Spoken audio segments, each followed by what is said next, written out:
Hello guys, welcome back. और बहुत सारी कमेंट्स आ रही हैं अबाउट लास्ट मंथ से ही कि इम्पॉर्टेंट टॉपिक्स बताइए आप एग्ज़ाम के पॉइंट ऑफ व्यू से। तो क्योंकि हमारा जो पेपर टाइटल है वो है programming methodology and data structure, दोनों ही जो है आपको इसमें टाइटल में ही प्रोग्राम वर्ड दिख रहा है ना। तो दोनों ही टेक्निकली जो है उस नज़रिए से यदि हम देखें तो पेपर में आपका अगर प्रोग्राम पूरा नहीं भी बनाना आता है तो आप उसके फंक्शंस या फिर उसके एल्गोरिदम्स काफ़ी अच्छे से पढ़ के रखें। और जैसे मान लो आपसे स्विच केस या लूप कोई चीज़ पूछी जाती है एग्ज़ाम में, थ्योरी भी यदि आपसे पूछी जाए कि भाई एक्सप्लेन स्विच केस है, हम एक एग्ज़ाम्पल ले रहे हैं, ज़रूरी नहीं है कि यही क्वेश्चन आए।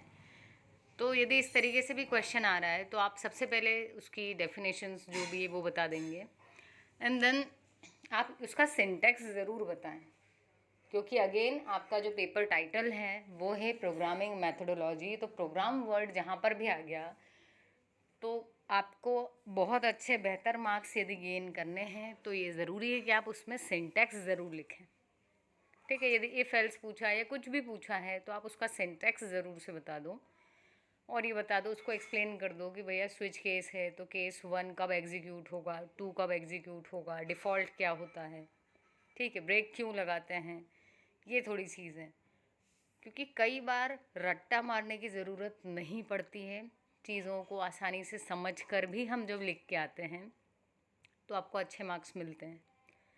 ठीक है, और रही इम्पॉर्टेंट क्वेश्चंस की बात, तो ये जो प्लेलिस्ट है इसमें ऑलमोस्ट हमने इम्पॉर्टेंट टॉपिक्स ही डिस्कस किए हैं। तो काउंटिंग आपको भले ज़्यादा लग रही होगी वीडियोस की, लेकिन जो उसके टाइमिंग है, टाइमिंग ज़्यादा नहीं है वीडियोस की, कोई 5 मिनट का है, कोई 7 मिनट का है, तो आप वो देखिए। एंड टेक्निकली ये जो प्लेलिस्ट है, ये जो चैनल है, ये आपको बहुत साउंड बनाएगा और आपका इंटरेस्ट भी डेवलप होगा कंप्यूटर साइंस में। एंड मोस्ट इम्पॉर्टेंट ये कि आपको रटना नहीं पड़ेंगी चीज़ें, है ना। तो इम्पॉर्टेंट तो मैं यही कहूँगी कि जो 5 यूनिट्स मैंने यहाँ पर डिस्कस किए, हाँ यदि मेजर सब्जेक्ट है आपका और बाकी की 2 यूनिट्स के बारे में इम्पॉर्टेंट की अगर हम बात करें तो उस पर हम ज़रूर डिस्कस कर पाएंगे, लेकिन ओपन इलेक्टिव और मेजर की जो 5 यूनिट्स हैं उनके पॉइंट ऑफ व्यू से वो सारे जो वीडियोस आपको प्लेलिस्ट में मिलेंगे, आप एक बार उनको देख लेना। तो जो उसमें टॉपिक्स हैं वो काफ़ी इम्पॉर्टेंट है। फिर से मैं आपसे कहूँगी कि सिंटैक्स ज़रूर से समझना चीज़ों की, ठीक है। कई बार पूरा प्रोग्राम आप नहीं भी बनाते हैं बट सिंटैक्स लिखते हैं तो वो काफ़ी स्कोरिंग होता है। और पेपर के पैटर्न की यदि बात करें तो मोस्ट पॉसिबली ऑब्जेक्टिव्स जो हैं वो शायद ना आए इस बार, ठीक है।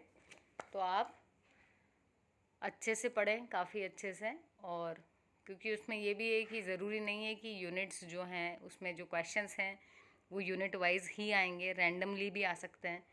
तो जो पहले सोच रहे थे कि भाई हम 3 यूनिट अच्छे से कर लेते हैं बाकी की छोड़ दें, तो वो भी चीज़ अवॉइड करने की कोशिश करो, ठीक है। चीज़ों को समझते हुए चलोगे तो ओवरबर्डन बिल्कुल भी नहीं होगे और भूलोगे भी नहीं, ठीक है।